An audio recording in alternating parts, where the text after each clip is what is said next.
Well, shocking information today coming out in the Bryan Kohberger case. This is being reported by many different news outlets. First, being reported locally in Pennsylvania. The Pennsylvania prosecutor may, in fact, be the person leaking all kinds of information because he's leaking information, sharing the details of what Bryan Kohberger looked like whenever the SWAT team moved in on him.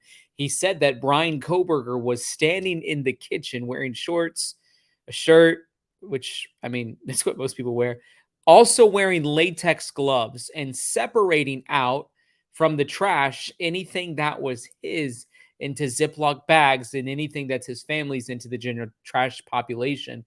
I find that highly suspicious. And so, sort of the question that we can ask today was, is he hiding DNA or is he suffering from OCD?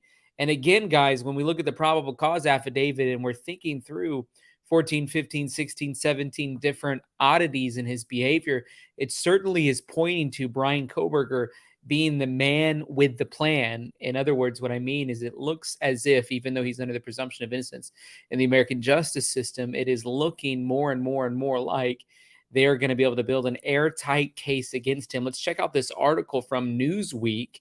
It says Bryan Kohberger, 28, is charged in the deaths of 4 University of Idaho students. On the night of his arrest, authorities say he was found in the kitchen wearing latex gloves, putting trash into separate Ziploc bags. Police only recovered DNA from Kohberger's family members, which I thought that was interesting. When they took out the trash from the family home in Pennsylvania, Kohberger has yet to enter a plea to the charges, but a lawyer who represents him says that he's eager to be exonerated. That lawyer is named Jason Labar. Pennsylvania authorities have revealed what Bryan Kohberger was doing when he was arrested in connection with the murders of 4 University of Idaho students. I think it's very interesting that this information is being leaked out.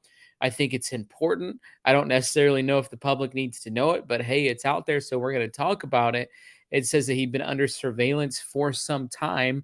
They were watching him, and it was something that the Moscow Police Department, Latell County prosecutors have shared with the Pennsylvania state troopers that Bryan Kohberger was under suspicion of being responsible for this crime, and they wanted to do everything they could to get down to the bottom of swooping in and arresting him, because at this point they had been able to build out that probable cause affidavit. And so Kohberger, 28, had been under surveillance for some time when officers swooped in on his home in Albrightsville, Pennsylvania. They took him into custody on December 30th. He's charged with 4 counts. He is charged. All the people out there who get mad at me every single time I do a stream saying I need to quit saying that he's guilty. First off, I'm one of the only YouTubers that I can think of that is continuing to say nearly every stream that he's under the presumption of innocence. But do not forget, all you people who keep saying that he's innocent, that he is charged with 4 counts of first-degree murder and burglary, and the evidence is piling up like a blizzard in the North Pole. It's getting so deep here, I don't think there's any way that Bryan Kohberger is going to be able to dig himself out of this. He's charged with the deaths of Kaylee, Madison, Xana, and Ethan. All 4 were found stabbed to death on November 13th. I don't know if you guys caught my last video. I really think you should go check it out, because we made an interesting connection between the date, November 13th, when Bryan Kohberger committed this atrocity, and November of 2013, when Elliot Rodger, who we think is sort of the grandfather or the father of the incel movement, which Bryan Kohberger is likely a part of, whenever that date, November 2013, was his target date, November 13th being Bryan Kohberger's actual date. Very interesting pieces of information.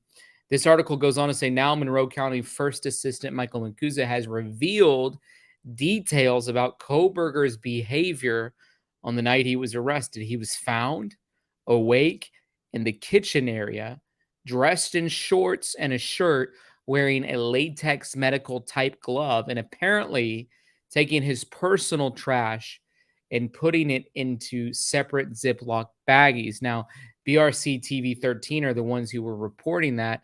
That's a local news station. It's called the Blue Ridge Communications.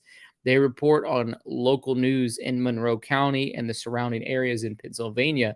And so they were the first to break this. Surprise, surprise, because we have been seeing a recurring theme of somehow Ashley Banfield getting her hands on information. Now, Jennifer Coffendorfer left a tweet out. She said, looking forward to breaking down the new arrest details about Bryan Kohberger tonight with Brian Ensign on News Nation. If you have questions, thoughts, concerns, let me know. But she did have a poll question. That poll question I find to be very interesting. She's wondering, do you think, and I think this is a great question, one worth asking, do you think the information that Bryan Kohberger was trying to conceal was his DNA, or is he somebody who suffers, and this is not what I think, from OCD?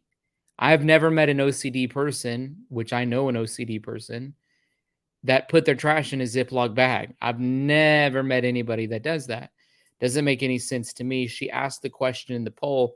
Overwhelming majority, folks, 81.2%. I mean, if this was an election, they'd call it a landslide. He was hiding DNA. That's from 3,235 votes. I am included in voting. I said he was hiding his DNA. A couple responses in the chat section. The Texas School Bonds Wolf says, if he thought he was being watched, do you really think he'd be cleaning his car and taking out trash? Really? I put trash on my neighbors before when mine was full. Seriously, if you're putting your trash in your neighbors, that is insane. And it's not like he had permission from them. He's doing it in the wee hours of the morning, obviously trying to throw off the surveillance that he knows is on him.